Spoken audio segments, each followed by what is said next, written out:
In September 2016, a team of divers lowered a camera into 24 meters of Arctic water and saw something that stopped them cold.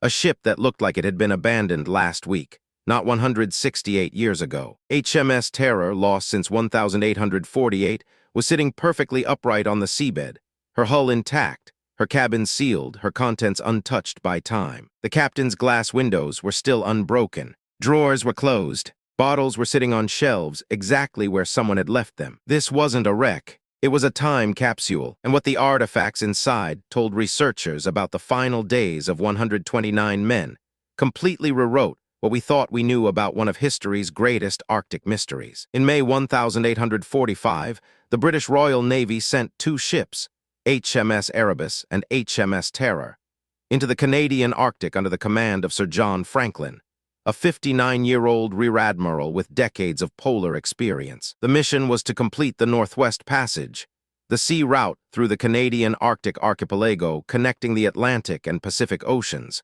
a route that no expedition had ever fully navigated. These weren't ordinary ships. Terror was originally built in 1813 as a bomb vessel, with a hull so thick it could absorb the recoil of heavy mortar cannons, which made her unusually strong against Arctic ice pressure. Both ships had been fitted with steam engines for the first time in polar exploration history, converted from railway locomotive engines, giving them power that no previous Arctic vessel had possessed. They carried 129 men, 3 years' worth of provisions, and approximately 8,000 cans of preserved food, the largest and best-equipped Arctic expedition Britain had ever launched. The last confirmed European sighting of either ship was in late July 1845, near Baffin Bay, reported by 2 whaling vessels whose crews waved to the men on deck. After that, silence. No word, no signal, no survivors ever came back. What we know of the expedition's end comes from a single piece of paper found in 1859,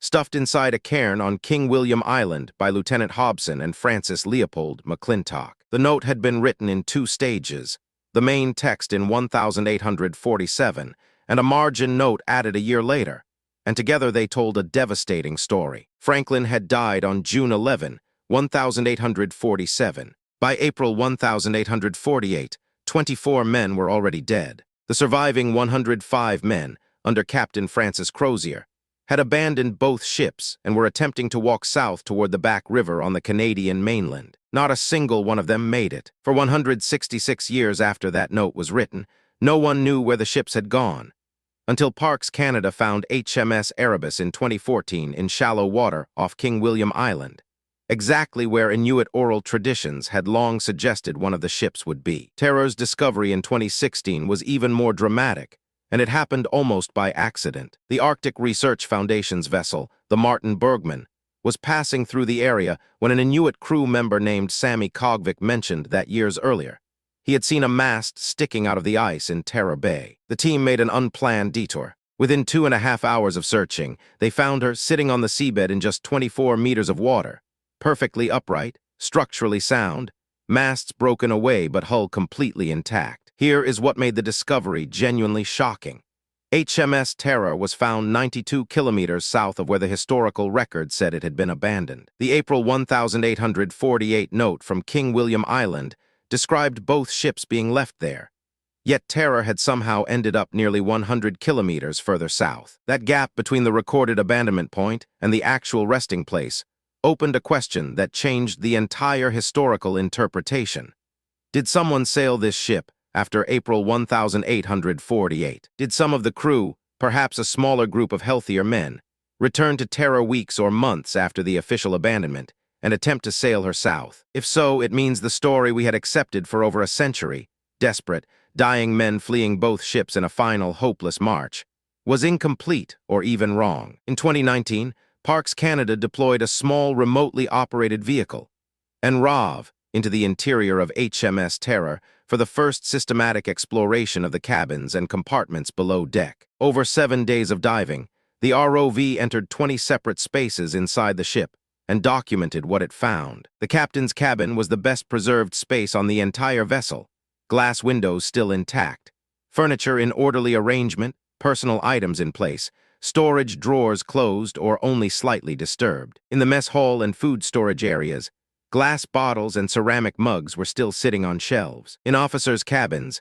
the ROV captured what appeared to be rolled documents, writing materials, and bottles left behind in the officers' personal spaces. The ship's wheel, the helm, was found partially turned, frozen in position mid-rotation, as if someone had been steering and simply stopped. Cutlery, dining ware, and cooking implements were found in the galley. Tools and mechanical components remained stored where they had been placed. Most critically, the hatches of the ship were found closed but not sealed. Marine archaeologist Ryan Harris from Parks Canada described HMS Terror as being in a remarkable state of preservation.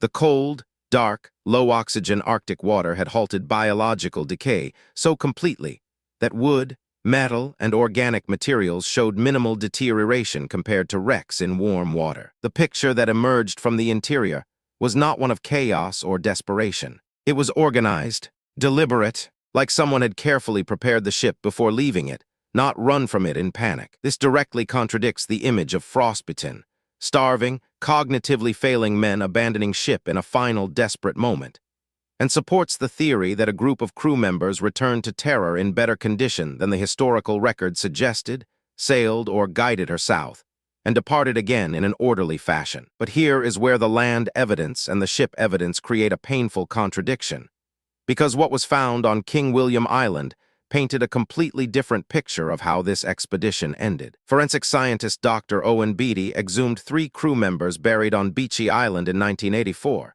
Petty Officer John Torrington, aged 20, Able Seaman John Hartnell, aged 25, and Royal Marine Private William Brain, aged 32. The permafrost had preserved their bodies so completely that facial features were still visible, eye color identifiable, and stomach contents readable after 138 years underground. Laboratory analysis of their tissue and bone revealed something alarming: extraordinarily high levels of lead, levels consistent with severe, chronic poisoning accumulated over months or years. The source was identified as the tin cans that held the expedition's preserved food supply, 8,000 cans sealed by a contractor named Stephen Goldner, who applied lead solder in thick, uneven beads rather than careful thin lines, apparently rushed by the demands of mass production. Lead leached from those improperly sealed seems directly into the food, and because officers ate tinned food most frequently, they showed the highest exposure levels. Severe lead poisoning causes cognitive impairment, irrational decision-making, physical weakness, and fatigue.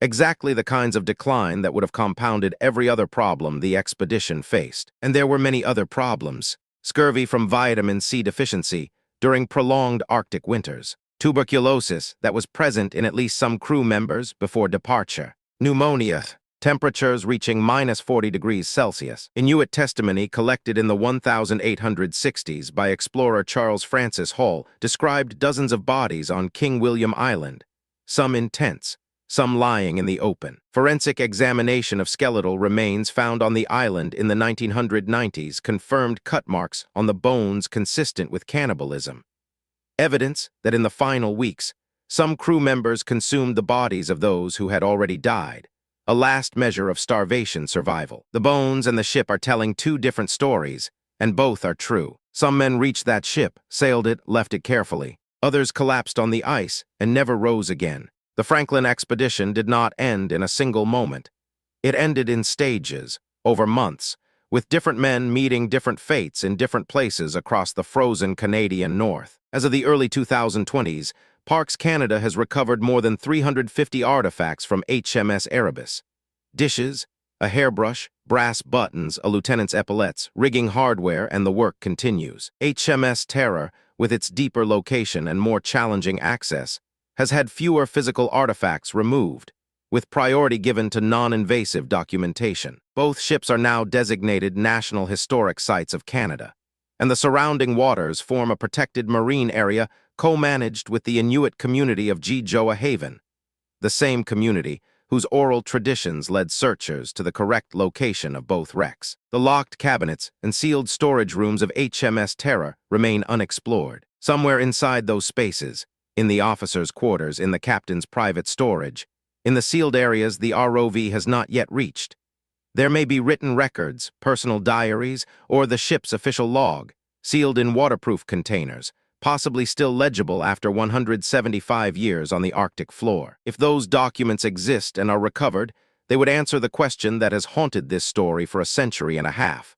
What exactly happened, in whose words, in the men's own hand? There is a video on this channel that covers the discovery of HMS Erebus, the sister ship found 2 years before Terror, and the 350-plus artifacts already recovered from her decks, including objects that tell a completely different side of this same story. Watch that next, because what was found on Erebus raises questions that what you just watched about Terror does not answer.